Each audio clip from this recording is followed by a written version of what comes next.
That's very, very important. Silence is one of the most healing gifts God has given us. It's God's only language.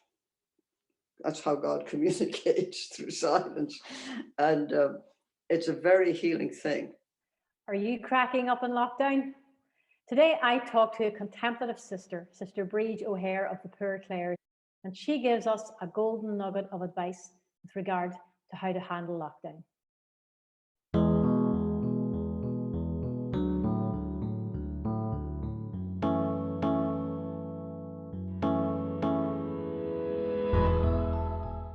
Hello, Briege. You're very welcome to the show. Thanks for joining us again.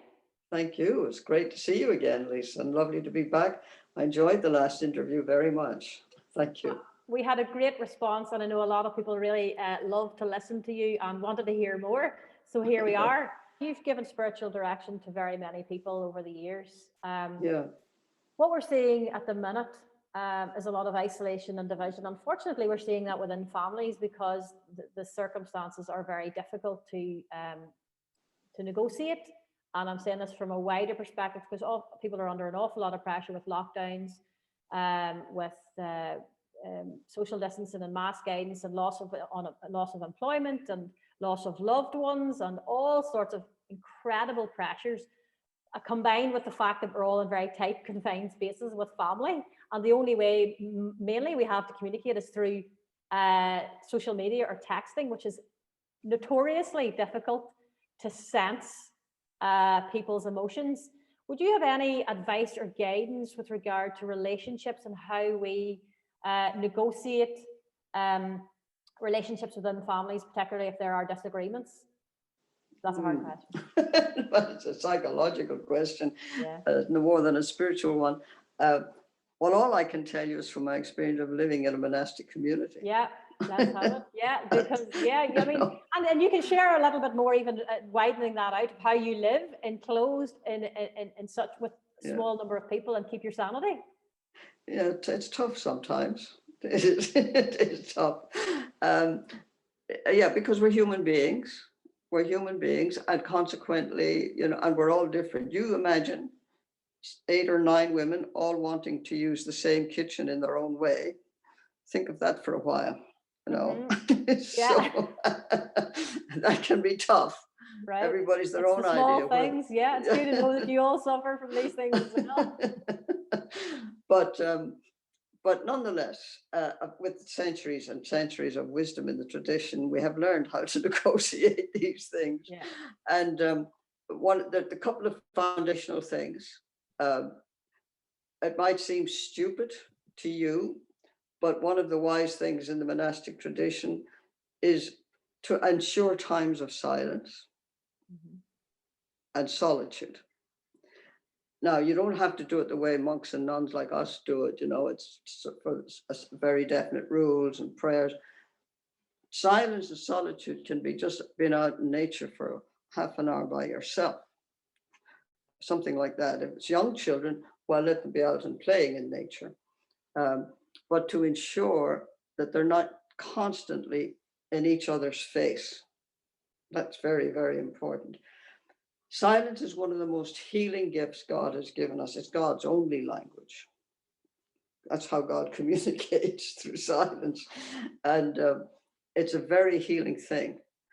And everybody wants, the old Belfast phrase, give them a head peace.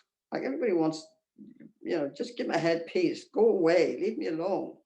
It's actually a deep human instinct, the need for that bit of space alone and silence.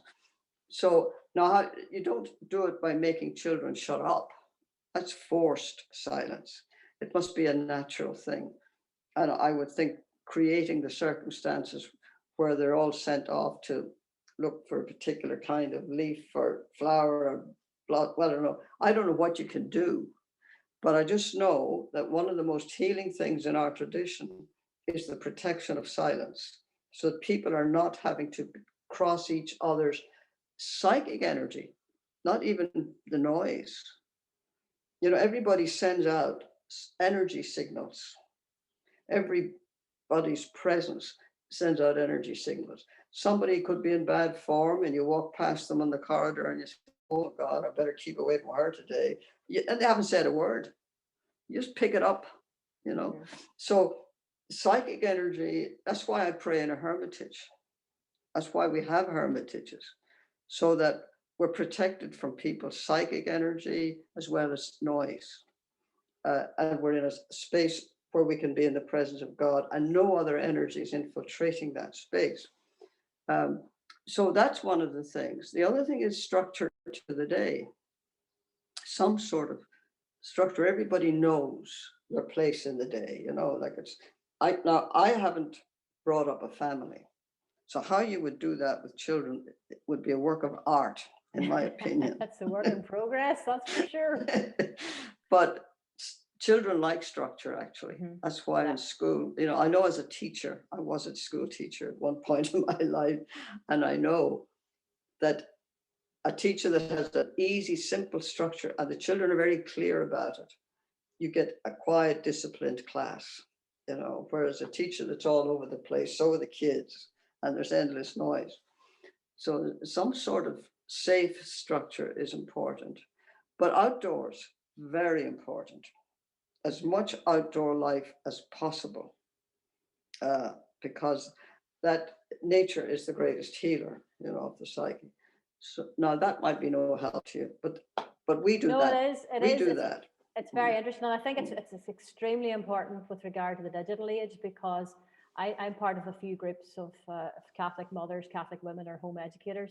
And all of us from time to time just decide, I'm going to come off these social networks, guys. I'm going to take a break for a few weeks, for a month, because all of this noise and distraction and the beeping of the phone is just incredibly draining. That's right. And particularly at the minute when it's all so confusing and you're hearing different messages from different people and you're disagreeing, or it's disturbing your peace because you're hearing something that's under the radar, or there's all sorts of suspicion and things like that, and it definitely steals your peace. And that would be, I mean, it's funny here am I making a broadcast for social media telling people to get off social media.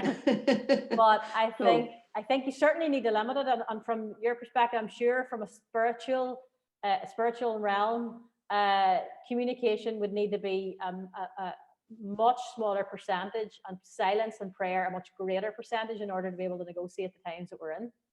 That's correct, and we do. And like, you know, even when you wanted to set up this meeting, because you know me, my life, you know, there's no question that you'd be able to contact me in the morning, because for hours I'm out in nature in a hermitage, and there's no Wi-Fi, there's no internet, there's nothing for hours. And I would go crazy if I didn't have that, but then that's my calling, you know, that's what I need. But but it's your inaccessibility, just you're not accessible to anybody through any means. At least, for God's sake, give yourself an hour of that in a day. And I don't know how any people can do it, but do something about it, because it really does disturb the psyche very much, this constant bombardment of information. It's very disturbing. Thanks for watching. Please remember that we at HLI Ireland are working and praying for an Ireland where God is first, life is sacred, and the family is cherished. God bless.